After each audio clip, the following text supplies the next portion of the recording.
guys, I'm back today and I'm going to show you how I make the traditional sourdough loaf. I don't do it the traditional way because I don't do the stretch and folds and all the added like sourdough guru stuff. I figured out a way to do it where my family likes it. It's not perfect by any means, but it's simple and we really enjoy it. It has great flavor, it gets a good lift, and we love it. So we start with my sourdough starter. It's been on the counter for a few hours. It's more than doubled in size. It actually came down just a little bit, which is perfect. It means it's activated and ready. All these bubbles tell me so. So let's get started. Okay, here I have all my ingredients. I start with the starter. I don't measure. Most people will use a weight, a scale to weigh everything out, and I just don't. I go by look and feel, and it has not failed me yet. So I'm gonna dump quite a bit of starter in. I think the recipe I use calls for around 2/3 of a cup. That is more than that, but we just go by look and feel, and it works. So I have just a little bit of starter left in my jar. I will feed it and throw it back in the fridge. I just leave a little bit left in there, feed it quite a bit, and it makes for a very strong sourdough starter, which adds to the airiness of my bread. Next, I'm gonna add my 2 cups of water. It's actually a little more than 2 cups of water. I'm just gonna pour that in my bowl. And the key here is if the sourdough starter floats in that water, it is primed and ready to go. I'm taking my rings off right now. I'm gonna set them to the side because I use my hands for this process. So, I'm gonna come in, lift it off the bottom and see if it floats. It floats, that means it's perfectly ready. And you can see it on camera that it is ready to rock. The next thing I do is I'm gonna start dissolving some of that starter into the water and getting it worked in there. And while I do this, a lot of sourdough professionals will say don't add the salt right away. I do. I don't have time to watch the clock and then come back and add it, and I will forget if I don't just add it in the beginning. I have no issue just adding the salt from the get-go. So I'm gonna add my tablespoon of pink salt and dissolve that in with the starter. Make sure everything's dissolved in, and it is mixed in well. I don't always use rye flour. Sometimes if I have rye flour, I'll put a little rye flour into my dough because it makes for a better tasting sourdough bread, and it actually gets more lift to it, which is really nice. So I'm gonna add, I think that's a little less than 3/4 of a cup of rye flour. You could add more, you could add less. You don't have to add it at all. Like I said, I try to make this as simple as possible, and I don't overthink it too much. So I mix some of that in. And here I have 8 cups of all-purpose organic unbleached flour. Unbleached flour is very, very important.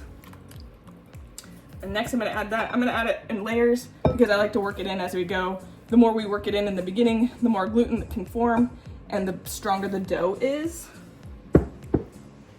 which is amazing because it will get a nice lift. It'll set up nice in the fridge down the road. And so the more we work it in the beginning, the better off the bread is.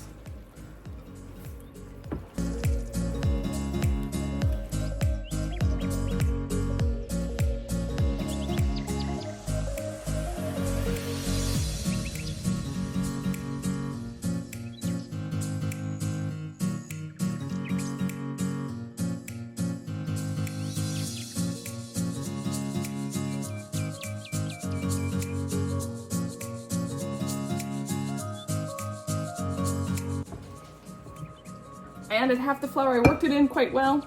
I'm gonna add a little more. I don't know if I'm gonna need it all or not, so I'm just gonna add some more. And this is where the feel comes in, and I'll show you what you're feeling for. You'll be able to see it. So I'm gonna work this in. Like I said, the more we work it in the beginning, the stronger the bread is, the more gluten that forms, the better the bread turns out. So I do not skimp on working the dough in the beginning.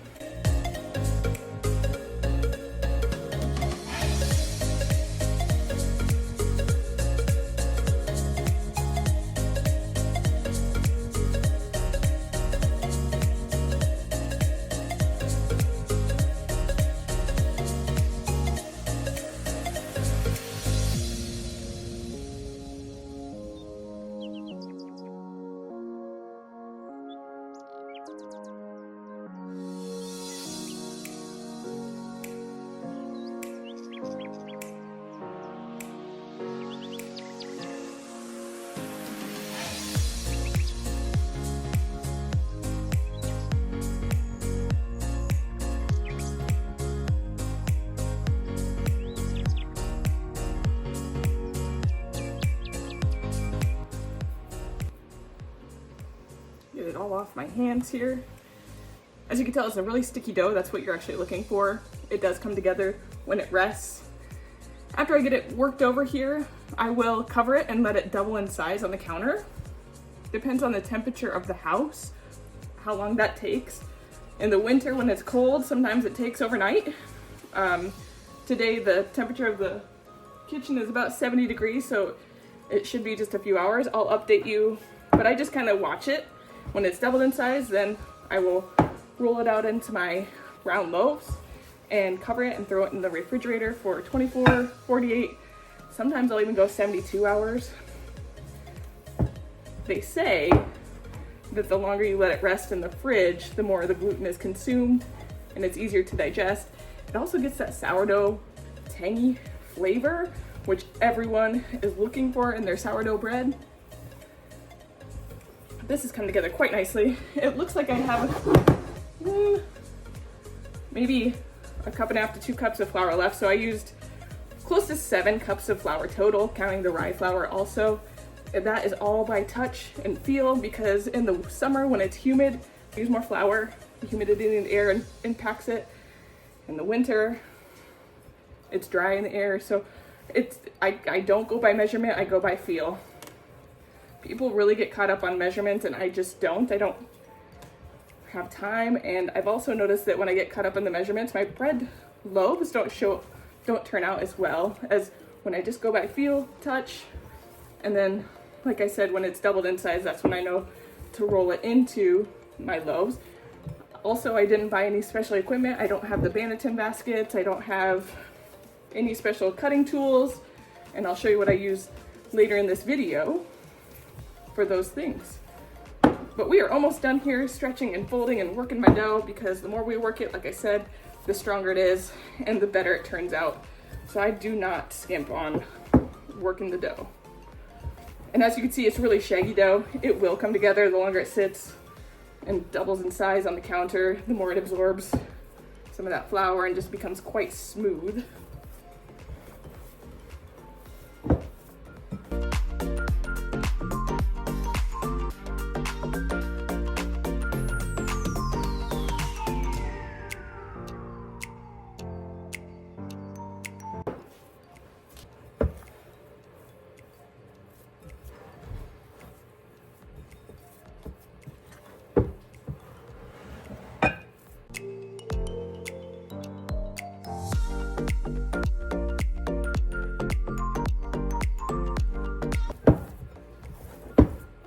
Kind of like kneading,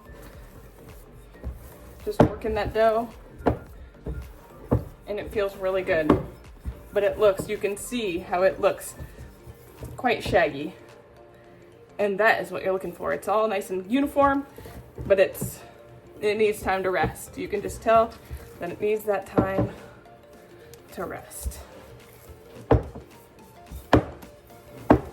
Okay, so we're about there. This is where I want it. I'm gonna get it all off my hands if I can, mix that in. And next step is to cover it with press and seal type cover, so it's nice and covered on the counter. It doesn't dry out that way. And then I'll wait for it to double in size. Once it's doubled in size, then we'll roll it out into our loaves, throw it covered into the refrigerator. Minimum, I would say 12 hours. Usually I try to go 24 because I just like the digestibility of sourdough, and that's my goal for my family. So we make sure that we get enough of the fermentation process. And it is coming together quite nice. You can see, and that dough will be even nicer after it rests on the counter and doubles in size. We'll check back then. So I'm just literally gonna set it on the counter, and I'm assuming it's gonna take probably 6 to 8 hours, but I'll let you know after it doubles in size and we'll go from there. Okay, we're back. It's been 7 hours. It's between 65 and 70 in our kitchen, so it takes a little bit for it to double in size, bulk ferment. If it was the summer, it would be done much faster, but it is winter and it's colder, so I have my board laid out. Okay, so it's been covered nice and tight all afternoon. It's just been sitting here. rising, and it has doubled in size, and you can see it's like a dome shape, which means that it's perfect. It's changed in texture and it has grown quite a bit. So I'm gonna roll it out into I do round loaves. I have my tea towels with a little dusting of flour in there so it doesn't stick. We're gonna dump this out onto I always do it on a tray just because I don't wanna do it on the counter, but you can do it on the counter if that's your preference.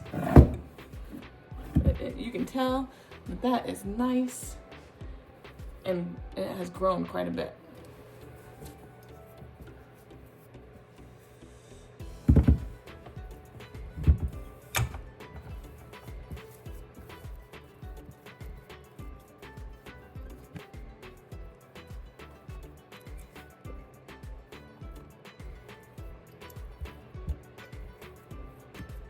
The dough is quite sticky when you dump it out just because it's risen over the day, and you can see the bubbles. That is a really good sign. That means it's a very active dough, and it is going to taste amazing.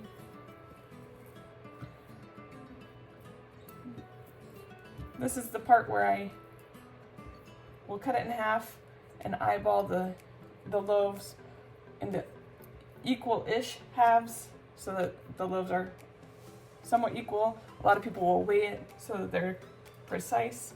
Again, I don't buy fancy equipment because you don't need it. Just go with what we have. Okay, so here it is dumped out. I'm gonna cut it in half here. And I did put a little dusting of flour. I don't like to use a lot of excess flour on my board. The more you handle it, the more sticky it gets. So I handle it and I get it in the bowl. Like I said earlier, I do not buy I don't have a Banneton basket. I don't think you need it. This has worked for me for years. So this is what I do. Just showing you that it doesn't have to be complicated, and you can make delicious bread just with what you have at home. Okay, so I'm gonna start this one. Just gonna hold it.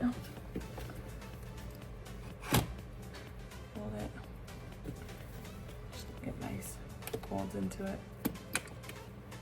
There we go.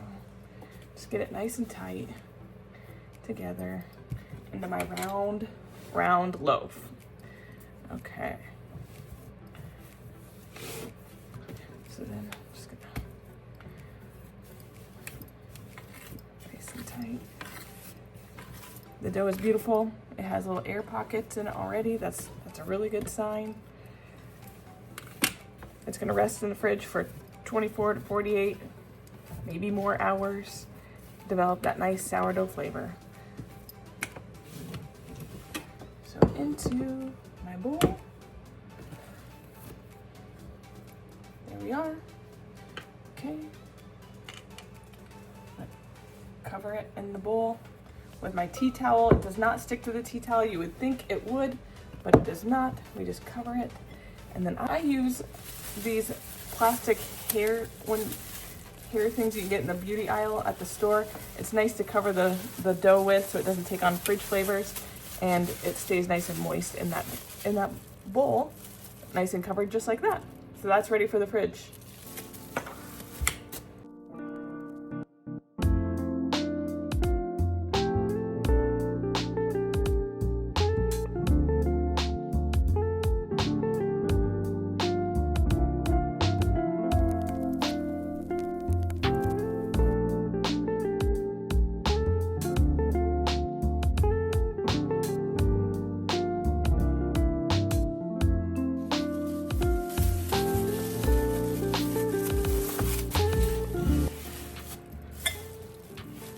Okay, these two are going to the fridge for 24 to 48, maybe more hours, and then we'll check in.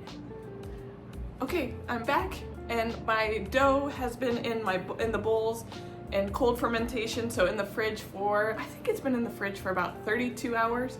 So it is ready to go. I'm gonna cut it, and I'll show you how I get it ready for the oven, and then we'll throw it in the oven for 40 minutes covered, and then uncover it, and it'll be uncovered in the oven for about 15-20 minutes, just till it's nice and crusty. We like that crusty on the outside and soft on the inside. So let's get started. I'll show you how I get it out of the cold fridge and into the oven. Okay, here I have I pulled my dough out of the fridge. It's been covered, like I said, And then with my tea towel, take it out. And it is nice and set up, very nice. Okay. I use this, sometimes I'll use my Dutch oven. It just depends on what I have available at the moment or what I'm feeling. I have this Silpat, like I said earlier. You do not have to have anything special for sourdough bread. I used to use parchment paper, but then my husband got me these and they work really well as well. So I'm just gonna flip my dough out. There's my bowl. Like I said, I don't have a Banneton basket and I don't need one. And pull it out. There we go. There we are. It's nice, it's set up. I'm just gonna center it and put it in my pan. All right, I'm gonna score it. I have my little score. So I'm just gonna do like 30 degrees. Just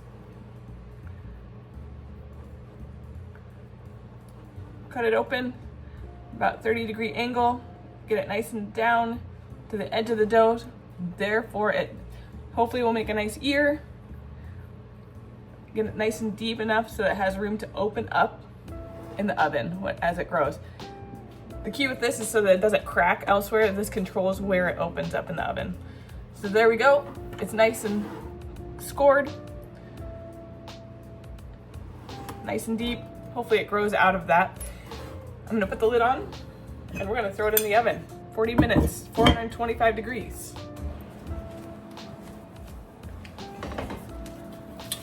I always do the top rack.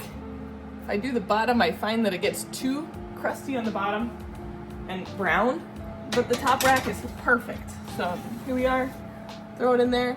Okay, I'm gonna set my timer for 40 minutes. We'll check back when we take the lid off. Timer's going off. It's been 40 minutes. A little longer here. So I'm gonna come in, take the lid off, see how much it's grown, and it has grown quite a bit. As you can see, it's opened up where I sliced it. Now we're gonna put it back in for 20 minutes. It'll get nice and brown, and then we will slice it for dinner after it cools. We'll check back in 20 minutes. Okay, the final 20 minutes are up. Let's check it out. Should be nice and golden brown. Yes, and lots of bubbles, which means there's plenty of moisture in the bread. Crusty outer crust. There it is. There's the final product.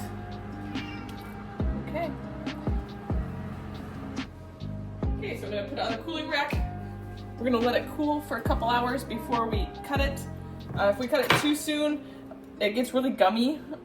We do like it warm, and technically, our family usually eats most of the loaf when we have dinner because we have 3 kids and my husband. We all love it. It has great flavor. So I'm just gonna let it sit here and cool, and then I will check back when we are ready to cut.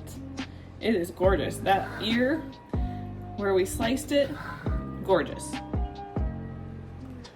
Okay, we are ready for dinner, and our bread has been cooling for a little over 2 hours, which it probably is still a little warm in the inside and will be a little gummy if we leave it. However, our family eats the whole loaf pretty much at dinner, or we'll toast it tomorrow, so it doesn't matter, and we like it a little warm with the butter melting on it. So I'll show you the inside, which is so exciting to see how much it has risen, how the crumb looks. This is what all bakers wait for. So here it is, it's cooled. It has a nice little ear. This is called the ear. I'm gonna cut it open. I like to cut it across the ear. I'm sure there's a right and a wrong way to do it, but like I said, I don't sweat the small stuff and do it how our family likes it. And this is what we do. You can hear the crunch, and you can see the crumbs, and it feels beautiful. It's crunchy on the outside. These little specks that you can see on the dough are from the moisture in the pan, which is what every sourdough baker likes. And then here's the big reveal.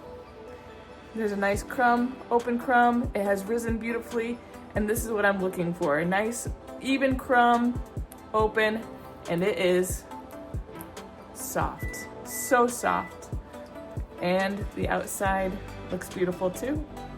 So I'm gonna slice this up. We're gonna have bread and butter on the side of our pork chops and green beans tonight for dinner.